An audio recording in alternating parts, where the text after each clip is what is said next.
Hello and अस्सलाम वालेकुम to all curious people. आज मैं एक ऐसी गलती के बारे में बात करना चाहता हूँ जिसको मैं तब से करता आ रहा हूँ और तब से दोहराता आ रहा हूँ जब से मैं होश संभाला है। और मैं ये कह सकता हूँ कि अगर मैं वो गलती नहीं करता, अगर मैं वो गलती बार बार नहीं दोहराता, तो आज मैं अपने करियर में 5 साल या 10 साल आगे होता। और मैं ये गारंटी के साथ कह सकता हूँ कि आजकल के 99.99% यूथ और यंग लोग इस गलती को करते आ रहे हैं और बार बार इस गलती को दोहराते हैं। वो गलती क्या है? वो गलती है ये सोचना कि I am young and I have got time, मतलब मैं जवान हूँ और मेरे पास बहुत टाइम है। ये आई थिंक मेरे हिसाब से सबसे बड़ी गलती है। इसी सोच और इसी गलती की वजह से हम लोग लाइफ के कुछ बहुत ज़्यादा वैल्यूएबल लेसन सीख नहीं पाते, और जब तक सीखते हैं तब तक बहुत ज़्यादा देर हो जाती है। थैंकफुली मैंने ये लेसन 10-11 सालों में सीख लिया है।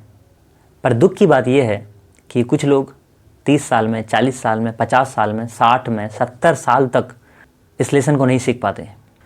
तो कौन कौन से हैं वो लेसन, आज डिस्कस करते हैं। मैं ऐसे 4 लेसन्स आपके सामने शेयर करूंगा जो बहुत ज़्यादा इम्पॉर्टेंट है, लेकिन हम लोग बहुत देर से समझते हैं। और आई थिंक अगर इसको कोई जल्दी समझ ले, इसको कोई अगर जल्दी जान ले, तो अपने करियर में बहुत आगे तक जा सकता है, अपनी लाइफ में बहुत कुछ कर सकता है। तो सबसे पहला लेसन है, टुमारो इज़न्ट गारंटीड, मतलब कल की कोई गारंटी नहीं है।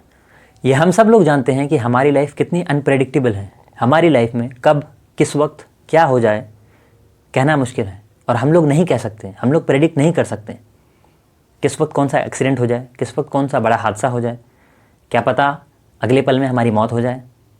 कुछ नहीं कह सकते, लाइफ इज़ अनप्रेडिक्टेबल। लेकिन हम लोग लाइफ को प्रेडिक्टेबल मान लेते हैं और सोच लेते हैं कि हमारे पास तो बहुत टाइम है। इसी वजह से हम लोगों की ये थिंकिंग होती है कि अभी तो वक्त है, आगे कर लेंगे, आगे देख लेंगे, आगे देखा जाएगा, अभी मस्ती कर लेते हैं। दूसरा lesson, nothing is gonna be easy, मतलब लाइफ में, ज़िंदगी में कुछ भी आसान नहीं होने वाला है। आई थिंक मैंने सबसे बड़ी गलती यही की है कि मैं अगर किसी भी फील्ड में कुछ भी सीखने गया हूँ, कुछ भी काम करने गया हूँ, या फिर मुझे मेरे घर वालों ने कोई काम बताया, तो मैं हमेशा आसान रास्तों की तलाश में लगा हूँ और मैं हमेशा आसान रास्ता ढूंढने में लगा रहता हूँ। और ये सबसे बड़ी गलती है। एक बहुत ही फेमस कोट है कि easy choices hard life, hard choices easy life, मतलब कि अगर हम लोग आसान डिसीजंस लेते हैं, आसान रास्ता चुनते हैं, तो हमारी मंजिल बहुत कठिन हो जाती है, और अगर हम लोग मुश्किल रास्ता चुनते हैं तो हमारी मंजिल आसान हो जाती है। एज अ यंग पीपल हम लोग सबसे बड़ी गलती यही कर देते हैं कि शॉर्टकट की तलाश में रहते हैं। हमारा दिमाग हमेशा आसान चीज़ों को ढूंढता है, और हम सब लोग ये बखूबी जानते हैं कि लाइफ आसान नहीं होती। तो अगर हमें रास्ते में कोई मुश्किल का सामना करना पड़ता है, कोई मुसीबत और हार्ड चीज़ लाइफ में आती है, तो हम लोग हार मान जाते हैं, गिव अप कर देते हैं, और हम लोगों को लगता है कि भाई ज़िंदगी बहुत मुश्किल है। तो यहाँ पे सबसे ज़्यादा इम्पॉर्टेंट है यह माइंडसेट बना लेना, इस बात को एक्सेप्ट कर लेना कि लाइफ में मुश्किलें आनी ही आनी है। लाइफ और ज़िंदगी हार्ड है, इसमें हम लोगों को दुख फेस करना ही पड़ेगा। तो जब हम लोग ये एक्सेप्ट कर लेते हैं तो हमारे पास ताकत आ जाती है, हमारे पास दर्द को, मुश्किलों को झेलने की पावर आ जाती है कि हम लोग किसी को भी पार कर सकते हैं और किसी को भी आसानी से ओवरकम कर सकते हैं। तो acceptance is the key. Third lesson, और ये मेरा फेवरेट है, it takes time to get good at something, मतलब किसी भी चीज़ में अच्छा होने में, किसी भी चीज़ में बेहतर होने में टाइम लगता है, वक्त लगता है। अगर हम लोग किसी स्किल को सीखते हैं, अगर हम लोग किसी सब्जेक्ट को पढ़ते हैं, फिर उसमें हम लोग शॉर्टकट ढूंढते हैं, फिर उसमें हम लोग ट्रिक्स ढूंढते हैं, और यहीं हम लोग फंस जाते हैं, और हम लोगों को लगता है कि हम लोग इसमें बेहतर क्यों नहीं हो पा रहे हैं। रॉबर्ट ग्रीन कहते हैं कि मास्टरी रिक्वायर्स पेशेंस।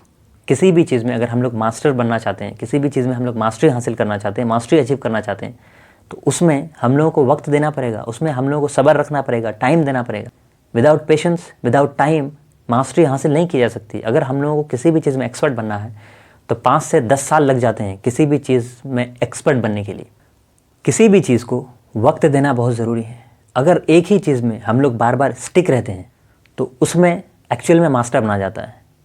मैं क्या करता था, मैं बहुत सारी चीज़ें ट्राई करता था पहले, और अभी भी करता हूँ। तो मैं क्या करता था कि जब भी कोई नई चीज़ ट्राई किया, उसमें थोड़ी देर गया, थोड़ा आगे बढ़ा, और जैसे ही देखा कि मुश्किल आई फिर वहाँ से भाग गया, फिर कोई दूसरा चीज़ ट्राई किया, फिर उसमें देखा कि मुश्किल आई, फिर वहाँ से भाग गया।